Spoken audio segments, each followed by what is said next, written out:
When I was a kid and continuing through my school career, I was taught numerous different events throughout American history. From my parents, I was taught to always be thankful to be born in America. Though I would have to work hard, I would be granted more opportunities than those born in other countries because we were born in the land of the free. When I was little, this idea of gratefulness was all I had. But as I began to grow older, the doors of understanding continued to open for me. With a more political background, access to the internet, and the maturity gained to understand modern events, my opinion shifted. My history teachers didn't just teach me about anyone. I was constantly learning about the greats. I learned that to make an impact on the world around you, one must fight for what they see as right. Then, in my 8th grade social studies class, I was presented with a project to define an essential question: what is an American citizen? My literacy teachers always taught me to break a word down in order to understand its meaning. The term citizen is related to the Latin term civitas, meaning city. It was referred to in early times as the inhabitant of a city. To the ancient Greeks, a citizen was a member of the community who participates in public affairs. Aristotle taught that a citizen is capable of both ruling and being ruled. In the Roman Republic, civitas consisted of those city residents who were educated and had the right to vote and hold office. All of these definitions of a citizen come from different times, minds, and places. But what ties this definition of a citizen to America? Well, according to the 14th Amendment, a citizen is all persons born or naturalized in the United States. So legally, yes, this is an American citizen, but what mannerisms can one have to truly fit this definition? All different kinds of people from around the world will view this differently, but a definition that has stayed true throughout the years of the upbringing of our country brings itself out through our nation's history. The definition of an American citizen is one who cares nothing about what happens to their own individual well-being, but to the future and the following generation. A true American is future-minded. At any time, anyone can be prejudiced against, but an American citizen will fight against this, even with the knowledge that they may not make it to see the change they fought for. Through incentivizing change in the government, changing the cultural norms, and fighting for economic equality, the American citizen will fight for what they believe will better the country. Some of our nation's greatest leaders and heroes are an exact model of this definition, but most are underdogs doing as much as they can to see the change that they see fit for this country. In 1776, the Declaration of Independence was signed by 56 men from a fascinating cross-section of individuals of the late 18th century. The Declaration was a document announcing the independence of the 13 colonies from Great Britain. In the early 1770s, more and more colonists became convinced that the British Parliament intended to take away their freedom. In fact, the Americans saw a pattern of increasing oppression and corruption happening all around the world. It was approved by the Continental Congress on July 4, 1776. We hold these truths to be self-evident, that all men are created equal, that they are endowed by their Creator with certain unalienable rights, that among these are life, liberty, and the pursuit of happiness. This document, drafted by our nation's founders, was one of the first examples of this future-minded ideal. Once they found a problem in the country they were currently inhabited of, they decided to fight for a change, knowing that the war after would have happened. Not only were the founders themselves showing this future-minded ideal, they were setting up future generations to have the same mindset. By explaining the unalienable rights, the right to abolish or alter government, and the consent of the governed, it allowed citizens of our country to have the ability to change the nation around them. When a problem is discovered, the citizens have the right to help make a change, which sets up the foundations of our nation for the future, or so it seemed. It was clear that the newly independent nation needed some work on the way it was run. The nation needed a written document that established the functions of the national government of the United States after it declared independence from Great Britain. So, in 1776, the Articles of Confederation were drafted. The Articles served as the first constitution of the newly formed United States. The document argued for a strong central government. In the system laid out by the Articles, any decision required 9 of the 13 congressional votes. This system was highly flawed, because it ensured that no decisions would ever be made. The Congress was also incredibly limited on what it could do. They could declare war, conduct foreign affairs, and make treaties. The government was deliberately weak, which made sense because of the nation's fear of tyrannical government, in which they experienced under the rule of Great Britain. However, one of the Articles' government's main flaws was that it could not collect taxes. Both the national government and the individual states had gained an impressive amount of debt from the Revolutionary War. So, their main source of revenue became tariffs. but because the Congress could not impose them, the states had to do it individually. Because of this problem, in 1786 and 1787, Shays' Rebellion began. Numerous farmers in Massachusetts began to close courts in order to prevent them from foreclosing upon their debt-encumbered farms. This rebellion was led by citizens who saw a problem in their current government and hoisted a rebellion in order to stand up for the future of not only their farms, but also the farmers in the future. This rebellion was another form of the ideal American citizen because one who is future-minded and stands up for what they believe in. Thomas Jefferson was in fact a fan of this rebellion as well. In a letter he wrote to James Madison following the event, he stated that, "I hold it that a little rebellion now and then is a good thing, and is necessary in the political world as storms in the physical. Unsuccessful rebellions indeed generally establish the encroachments of the rights of the people which have produced them. An observation of this truth should render honest republican governors to mild in their punishments of rebellions, as to not discourage them too much. It is a medicine necessary for the sound health of a government." What's important to highlight from this quote is how one of the nation's greatest leaders, who is a founding father and the third president of the United States, stated that rebellion and fighting for what one believes in is key for a healthy government. Shays' Rebellion was one of the first inspirations that the Articles of Confederation weren't working.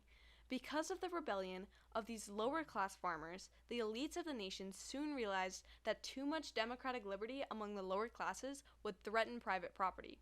This observation brought an obvious need to change to the upper class. The change that was to be made was a revision of the Articles. However, instead of revising them, they were fully rewritten into the Constitution. The 55 delegates who wrote this document added the additions of 3 branches: judicial, legislative, and executive, as well as changed the form of democracy. Instead of being a direct democracy, there were now Republican representatives. The beginning of the document opens with the preamble, which then splits into 7 articles and 27 amendments. Though the Declaration and Constitution were written to allow everybody to have equal rights and opportunities, this inevitably wasn't true.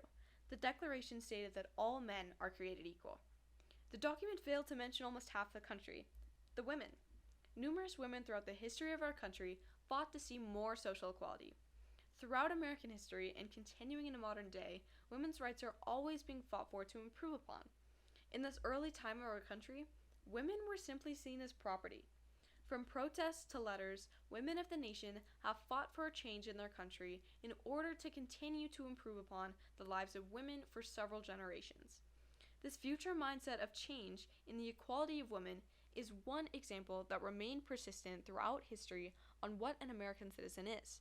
In this case, women, fighting for the rights of women in their time and women for future generations to come.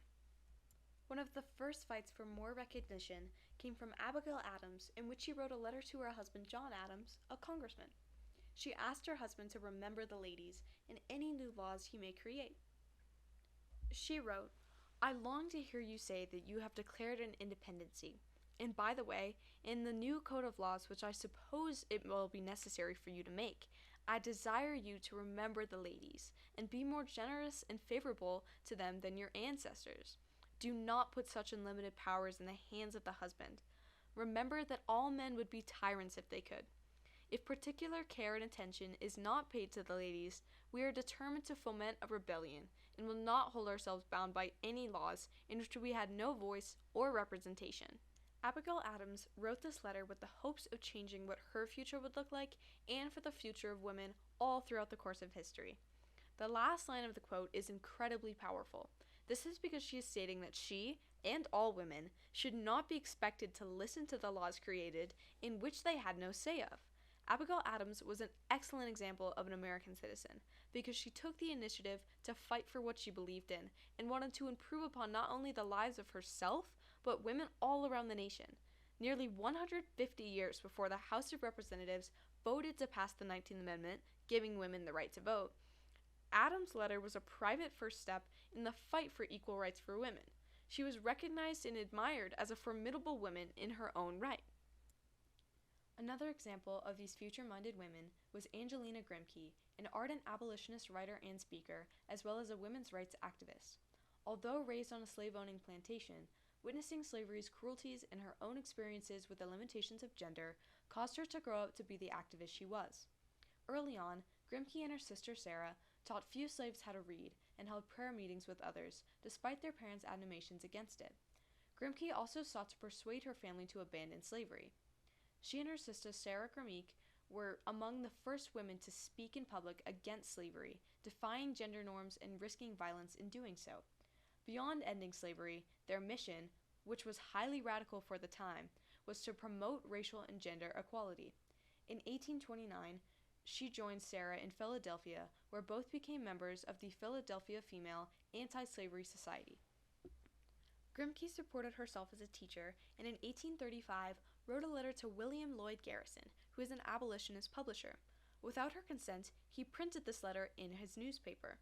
The movement launched her career as an abolitionist writer and speaker. In 1836, Grimke published her pamphlet and appealed to the Christian women of the South, urging Southern women to join the anti-slavery movement. In South Carolina, leaders threatened Grimke with imprisonment if she returned home. Though unusual for the times, Garrison welcomed women into his American Anti-Slavery Society, and in 1837, Grimke and her sister became the first female agents touring New York and New Jersey. Their lectures about their first-hand knowledge of slavery's evils, especially to the mixed and male-female audiences, provoked rebuke from their ministers for their unwomanly behavior. Such reactions drew both women into the women's rights debate, with Grimke authorizing a series of letters in his newspaper. Grimke became the first woman to address the Massachusetts state legislature in February 1828, bringing a petition signed by over 20,000 women seeking to end slavery. These three women were a perfect example to underline the definition of an American citizen. All three stood up for what they believed would better their country and risked imprisonment and violence in order to improve the lives of future generations. The women took an active stance against slavery and were actively working to encourage other women to take the same stance. Continuing down the timeline, in 1848, Elizabeth Cady Stanton wrote the Declaration of Sentiments, a manifesto that described women's grievances and demands. Stanton was an American writer and activist who was a leader of the women's rights movement in the U.S. during the mid to late 19th century. Her manifesto called on women to fight for their constitutionally guaranteed rights to equality as U.S. citizens. The Declaration opens with the introduction of the Declaration of Independence, with the inclusion of women in the section that all men and women are created equal. She wrote, "Such has been the patient sufferance of the women under this government, and such is now the necessity which constrains them to demand the equal station to which they are entitled." Stanton then goes on to list all the things that men have either prevented or forced women to do, including the impression of their amendment-ensured rights. He has compelled her to submit to laws in the formation of which she had no voice. Having deprived her of this first right of a citizen, the elective franchise, thereby leaving her without representation in the halls of legislation, he has oppressed her on all sides. He has taken away from her right in property, even to the wages she earns. He has made her, if married in the eye of the law, civilly dead. These were just a few examples of the things that men of our nation had taken from women at this time. To conclude her letter, she explains how the women of this country expect to have the same rights as everyone else, and have immediate admission to all the rights and privileges which belong to them as citizens of the United States. Stanton's declaration was crucial to the women's rights movement. Stanton's writing helped encourage other women to protest for this movement, in which they were smashing windows and setting buildings on fire. When imprisoned for this crime, many women went on hunger strikes and starved themselves, risking their lives for the rights of themselves and other women. Both the work of Stanton as well as the other women involved in the movement were a perfect example of an American citizen. However, the fight for women's rights persisted onward. In 1910, Jane Addams, an ardent feminist by philosophy and activist for the women's rights movement and world peace, wrote the novel Why Women Should Vote. In those days before women's suffrage, she believed that women had to make their voices heard in legislation and therefore should have the right to vote, but more comprehensively, she thought that women should generate aspirations and search out opportunities to realize them. Her novel argues that women can be used to care for their children by having a voice in what affects them. During this time, there were still numerous governmental limitations on women's economic power. Adam urged that in order for women to carry out the duties at home, they would need a voice in the conditions they worked in, as well as how their children lived. After all of these protests, both violent and peaceful, and the letters written and speeches gave for a fight for more social equality between men and women, finally ratified on August 18, 1920. The 19th Amendment granted women the right to vote. Achieving this milestone required lengthy and difficult struggle, a victory that took decades of agitation and protest. Milestones such as this one were ever present throughout American history. Men and women everywhere worked to continue to better their country for future generations to come. One of the most prevalent issues in our nation is racism. African American individuals were not considered citizens until 1868, roughly 92 years after America was founded. Even though in 1868 they were legally considered citizens, up to modern day, systemic racism is still commonly apparent in today's society. There were numerous protests and letters leading up to the milestone of the 14th Amendment, which granted civil rights to African Americans. One of the acts leading up to this milestone was from David Walker, the son of an enslaved man and a free black woman. He wrote the Appeal to Colored People in 1830. In his work, he explained the hypocrisies of American claims of freedom and Christianity and attacked the plan to colonize black Americans in Africa. He predicted that those who enslaved people would soon face the consequences. He opens the appeal by explaining that having traveled most of the United States, he's taken into notice that the colored people of this nation are such a mistreated and degraded set of beings that has existed. In one of the most famous sections from the appeal, Walker writes, "See your declaration, Americans. Do you understand your own language? Hear your language, proclaim to the world. July 4th, 1776. We hold these truths to be self-evident that all men are created equal, that they are endowed by their Creator with certain unalienable rights, that among these are life, liberty, and the pursuit of happiness. Compare your own language above, extracted from your Declaration of Independence, with your cruelties and murders inflicted by your cruel and unmerciful fathers, and yourselves on our fathers and us, men who have never given your fathers or you the least provocation." This document became one of the most influential of its time and was widely read by 1830. The goal of the appeal was to instill pride in its black readers and give hope that change would someday come. It spoke out against colonization, a popular movement that sought to move free blacks to a colony in Africa. America, Walker believed, belonged to all people who helped build it. So, Walker wrote the appeal in order to fight for this change. He wanted to see all the citizens of America represented in this document, and he would fight for what he thought was right for the future of America, not just himself, but everyone that wasn't a rich, white, landowning male. This future-minded ideal is what made Walker a true American citizen. In the early 20th century, the Civil Rights Movement was organized. The movement was an effort by Black Americans to end racial discrimination and gain equal rights under law. It began in the late 1940s and ended in the late 1960s. Although tumultuous at times, the movement was mostly nonviolent and resulted in laws to protect every American's constitutional rights regardless of color, race, sex, or national origin.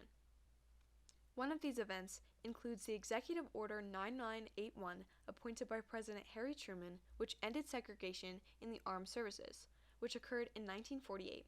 Following this was the Brown v. Board of Education landmark Supreme Court case, which effectively ended racial segregation in public schools. Brown v. Board of Education was a landmark 1954 Supreme Court case in which the justices ruled unanimously that racial segregation of children in public schools was unconstitutional. This was one of the cornerstones of the civil rights movement and helped establish the precedent that the separate but equal education and other services were not in fact equal at all. Then, on December 1st, 1955, was when Rosa Parks refused to give up her seat on an Alabama bus. Her defiant stance prompts a year-long Montgomery bus boycott. A bit later, on August 28, 1963, approximately 250,000 people take part in the March on Washington for Jobs and Freedom. Martin Luther King gives his I Have a Dream speech at the closing address in the front of the Lincoln Memorial stating, "I have a dream that one day this nation will rise up and live out to the true meaning of its creed. We hold these truths to be self-evident that all men are created equal. Finally, on April 11, 1968, President Johnson signed the Civil Rights Act of 1968, also known as the Fair Housing Act, providing equal housing opportunities regardless of race, religion, or national origin. Furthermore, a crucial speech to this movement was Frederick Douglass's "What to the Slave is the 4th of July," written in 1852. Frederick Douglass was a former slave who had escaped and then became a prominent activist towards the abolitionist movement. He delivered his speech in Rochester, New York at Corinthian Hall. The speech was a condemnation of the attitude of American society towards slavery. Throughout this speech, Douglass advocated for equal justice and rights as well as citizenship for African American individuals. He tells the audience that they have gathered to celebrate the 4th of July, but he reminds them that the nation is young and, like a young child, is still impressionable and capable of positive change. He condemns America for being untrue to its founding principles, its past, and its present. Douglass's speech was one of the most influential of its time, as it was a new perspective on the celebration of the 4th of July. He wanted to bring light to political rights of African Americans and explain why the abolitionist movement was crucial. Closely after Douglass's speech, in 1863, President Abraham Lincoln issued the Emancipation Proclamation on January 1st. As the nation approached its third year of the bloody Civil War, the proclamation declared that all persons held as slaves within the rebellious states are and henceforth shall be free. He began the proclamation by stating that any citizen that is currently a slave shall be set free permanently, and the government and military will recognize that. He insisted that the passage of the 13th Amendment to be added to the Republican Party platform for the upcoming 1864 presidential election. Lincoln was standing up to fight for the rights of an African American population of the nation in which he was not a part of. Lincoln was a perfect example of an American citizen because he fought to make the nation better in the future for those other than himself. Once the additions of the 13th, 14th, and 19th Amendments were passed, both women and African American citizens had much more rights. The nation was getting closer to the promise that all men and women were created equal. However, even though women were now granted the right to vote and granted more civil rights, and African Americans were now considered citizens, there were still numerous social injustices brought up through modern day. Through a constitution that allows freedom of speech in the nation and gives the people a lot of power and rights, there was an inevitable debate about what rights the Constitution protected and what rights it did not. Not to mention that racism and sexism was still incredibly apparent for several years to come. If we fast forward to the past 10 years, we can still see this social injustice present. One of the main protests and movements that occurred over this decade was the Black Lives Matter movement. The movement campaigns against violence and systemic racism towards Black citizens. The Black Lives Matter movement began in 2013 following the death of Trayvon Martin, an African American teenager who was shot while taking a walk to a family friend's house. In 2014, Black Lives Matter protested against the deaths of numerous Black and African American people. In July that year, Eric Gardner died in New York City after a policeman put him in a chokehold while arresting him. Then, in August, unarmed teenager Michael Brown was killed by a gunshot from police officer Darren Wilson. Both peaceful protests and riots followed, much of which was done under the banner and hashtag of Black Lives Matter.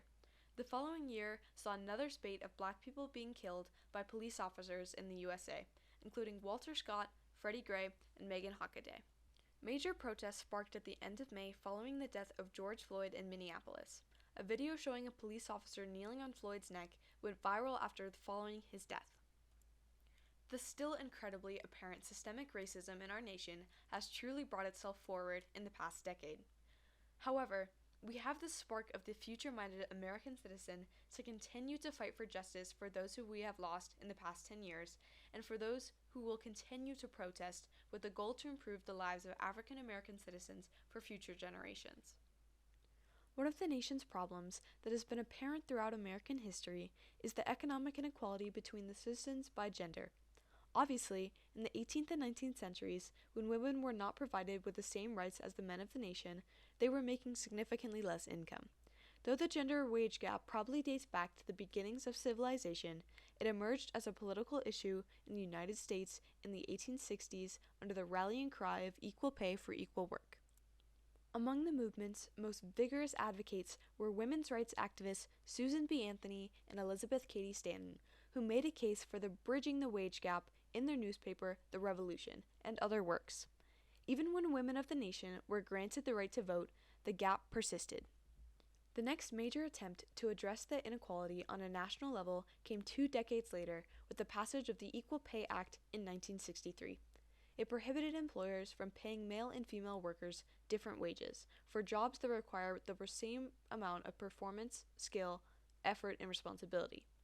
However, this act also allowed for several exceptions, including pay structures based on seniority or merit. A year later, in 1964, the Civil Rights Act also addressed the wage gap, broadening the law to make compensation decisions based on race, color, religion, sex, or national origin unlawful. As with the Equal Pay Act, there were multiple exceptions, again including seniority and merit-based wage programs. Despite progress on the legislative front over the past 100 years, the gap has been slow to narrow. Women working full-time in 1960 earned about 60 cents for every dollar earned by men, the number cited by President Kennedy in the signing of the Equal Pay Act. Though the numbers gradually inched up over the next 30 years, they didn't reach 70 cents until 1990. In 2019, the latest year for which data is available, women were earning just over 82 cents for every dollar earned by men. The gender wage gap also varies substantially by race. According to 2019 data from the U.S. Department of Labor, Hispanic women earned just 55 cents for every dollar earned by white non-Hispanic men, while black women earned 63 cents, white non-Hispanic men earned 79 cents, and Asian women earned 87 cents. Even up to modern day, there are several economic wage gaps which the citizens of our nation will continue to fight to close. Another more recent event that occurred in American history was the Capitol riot that occurred on January 6, 2021. Around 2,000 to 2,500 supporters of the 45th President of the United States, Donald J. Trump, stormed the United States Capitol building. They sought to overturn Trump's defeat in the 2020 presidential election. The rioters briefly broke into the Capitol building in hopes to disjoint the counting of the electoral votes. These rioters were a more modern example of an American citizen. Though some may argue that this riot was not in fact an example of American citizens being future-minded, it in fact was. The term future-minded and working to improve the country is incredibly subjective. The rioters were doing what they thought would be best for the country. They believed that the best path for the future of the United States would be to continue to have Donald Trump as the United States president. The citizens did fight for what they believed would improve their country. Another more modern issue in our country that represents the future-minded characteristic of an American citizen is the women's right to abortion. In January of 1973, the Supreme Court, in the case of Roe v. Wade, occurred. The case was a landmark decision in which the court ruled that the Constitution of the United States protects a woman's liberty to choose to have an abortion without excessive government restriction. However, in incredibly recent times, the Supreme Court has been attempting to overturn the previous case and ban abortion in the United States. The government of our nation is still trying to control the bodies of women in the 21st century.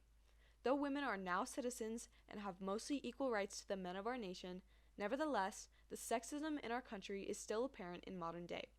Women's rights are continuing to be taken away, even when they are the rights to their own bodies. In a country of individuals, with the majority of the power being in the hands of the people, it is no surprise that American history's timeline presents itself in the way it does.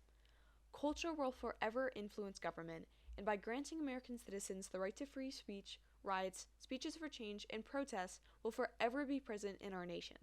These Americans will always fight for what they believe will better the country, and with different opinions and morals throughout the nation, these milestones will either be an improvement or a setback, depending on which side you observe. Though the founding documents of our nation promise equality amongst the citizens of America, true equality is impossible.